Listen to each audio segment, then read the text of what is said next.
नमस्ते। आज हम एक ऐसी आर्थिक पहेली को सुलझाने जा रहे हैं जिसने पूरी दुनिया को चौंका दिया। एक देश जिसे कभी कोई रोक नहीं सकता था, वो अचानक कैसे थम सा गया। ये कहानी है जापान के अजेय चमत्कार से एक भयानक आपदा तक के सफर की। स्क्रीन पर जो ये नंबर दिख रहा है 248%, ये कोई मामूली आंकड़ा नहीं है। ये है जापान का अपनी पूरी अर्थव्यवस्था के मुकाबले कर्ज का बोझ।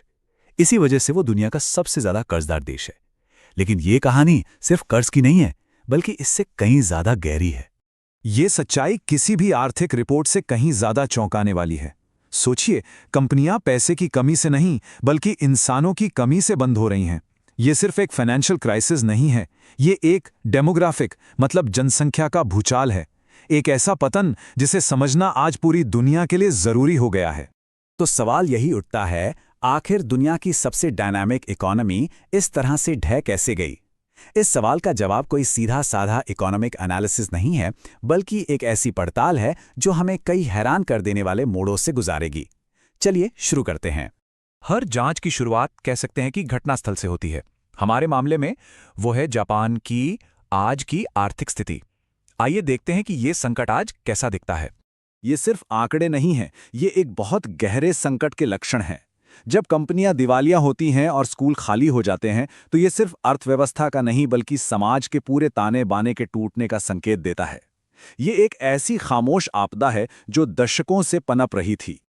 अच्छा, अब चलिए जरा टाइम मशीन में बैठते हैं और उस अविश्वसनीय ऊंचाई को देखते हैं जहां से जापान गिरा था। ये बात इस रहस्य को और भी गहरा बना देती है। जरा इस ग्राफ की रफ्तार देखिए। 1980 के दशक की शुरुआत से 1989 तक जापान का शेयर बाजार लगभग 7 गुना बढ़ गया। ये सिर्फ विकास नहीं था, ये एक इकोनॉमिक रॉकेट था जो रुकने का नाम ही नहीं ले रहा था। उस दौर में जापान लगभग हर मैदान में अमेरिका को टक्कर दे रहा था। उनकी जमीन की कीमत अमेरिका से 4 गुना थी और वो सेमीकंडक्टर बाजार पर राज कर रहे थे। ऐसा लग रहा था कि जापान जल्द ही दुनिया की सबसे बड़ी अर्थव्यवस्था बन जाएगा। और फिर अचानक सब कुछ बदल गया। हमारी जांच का पहला बड़ा सुराग एक राजनीतिक समझौता है, एक ऐसा फैसला जिसने अनजाने में जापान की किस्मत ही पलट दी। 1985 के प्लाजा अकॉर्ड ने अमेरिकी डॉलर की कीमत कम कर दी, जिससे जापानी येन की कीमत लगभग दोगुनी हो गई। इसका सीधा मतलब ये था कि जापान का सामान रातों रात दुनिया के लिए दोगुना महंगा हो गया। उनका सबसे बड़ा फायदा, कम लागत, एक झटके में खत्म हो गया। इस झटके से बचने के लिए जापान ने जो कदम उठाया, वो इतिहास की सबसे बड़ी आर्थिक गलतियों में से एक साबित हुआ। इसने एक ऐसे बुलबुले को जन्म दिया जो पूरी दुनिया को अपनी चमक से अंधा करने वाला था। इरादा तो नेक था, ब्याज दरें आधी कर दी गईं ताकि कंपनियां नई तकनीक में निवेश कर सकें। लेकिन जब पैसा इतना सस्ता हो जाता है, तो वो हमेशा सही जगह नहीं जाता। ये पैसा फैक्ट्रियों में जाने के बजाय सीधा स्टॉक और रियल एस्टेट बाजार में बह गया और यहीं से दीवानगी का दौर शुरू हुआ। ये कितना अविश्वसनीय है। 1980 के दशक के आखिर में टोयोटा जैसी बड़ी कंपनी के मुनाफे का लगभग 30% हिस्सा कारें बेचने से नहीं, बल्कि शेयर बाजार में ट्रेडिंग से आ रहा था। ये उस समय के सट्टेबाजी के पागलपन को दिखाता है। जब सरकार ने इस हालत को सुधारने की कोशिश की, तो उन्होंने ब्याज दरें अचानक बढ़ा दी। इस एक कदम ने शेयर और रियल एस्टेट बाजारों के पतन का बटन दबा दिया। पार्टी खत्म हो चुकी थी। बुलबुला तो फूट गया, लेकिन उसके बाद जो हुआ वो शायद ज्यादा विनाशकारी था। ये कहानी है धीमी रिकवरी और उन गलतियों की जिन्होंने जापान को दशकों के आर्थिक वनवास में धकेल दिया।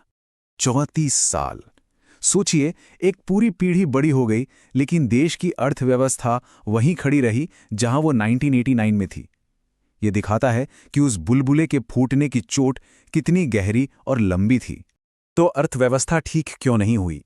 इसका जवाब इस स्लाइड पर दिख रहे जाल में है। सरकार ने दर्दनाक फैसला लेने के बजाय, मतलब फेल हो रही कंपनियों को डूबने देने के बजाय, उन्हें बचाने का फैसला किया। नतीजा, एक ज़ॉम्बी इकॉनमी जहां कंपनियां ना तो मर रही थीं और ना ही जी रही थीं, बस देश के भविष्य को खा रही थीं। इस आर्थिक ठहराव की मानवीय कीमत बहुत बड़ी थी। एक पूरी पीढ़ी, जिसे खोई हुई पीढ़ी या लॉस्ट जनरेशन कहा जाता है, तो कभी भी अपने करियर में आगे बढ़ने का मौका ही नहीं मिला। इसका असर आज भी जापान के लेबर मार्केट पर साफ दिखता है। आर्थिक अस्थिरता का असर लोगों के घरों तक पहुंचा। जब नौजवानों के पास पक्की नौकरियां ही नहीं थीं, तो वो परिवार बसाने का जोखिम कैसे उठाते? नतीजा ये हुआ कि 2015 तक 50 साल की उम्र तक पहुंचने वाले लगभग हर 4 में से एक पुरुष अविवाहित रहा। ये आर्थिक संकट का एक गहरा सामाजिक घाव था। तो जापान के इस दर्दनाक कहानी से दुनिया क्या सीख सकती है? क्या इस खोए हुए दशक में कोई सबक छिपा है? सबक 3 हैं और वो बिल्कुल साफ हैं।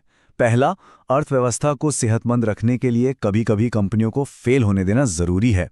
दूसरा, किसी एक ट्रेडिंग पार्टनर पर बहुत ज्यादा निर्भरता खतरनाक हो सकती है। और तीसरा, और शायद सबसे जरूरी, शिक्षा की असली कीमत तभी है जब वो रोजगार दिला सके। ये सबक सिर्फ जापान के लिए नहीं, बल्कि हर उभरती अर्थव्यवस्था के लिए हैं। और ये सिर्फ जापान की कहानी नहीं है, ये आज भी उतनी ही सच है। स्रोत भारत का उदाहरण देते हैं, जहां आज 50% से ज्यादा ग्रेजुएट रोजगार के लायक नहीं है। यह एक चेतावनी है कि जापान जैसी स्थिति कहीं भी दोहराई जा सकती है। और आखिर में हम आपको इसी सवाल के साथ छोड़ जाते हैं। जापान ने स्थिरता को इनोवेशन से ऊपर रखा, लेकिन क्या इस कोशिश में उसने स्थिरता और इनोवेशन दोनों को ही खो दिया? ये एक ऐसा सवाल है जिसका जवाब आज दुनिया की हर बड़ी अर्थव्यवस्था तलाश रही है।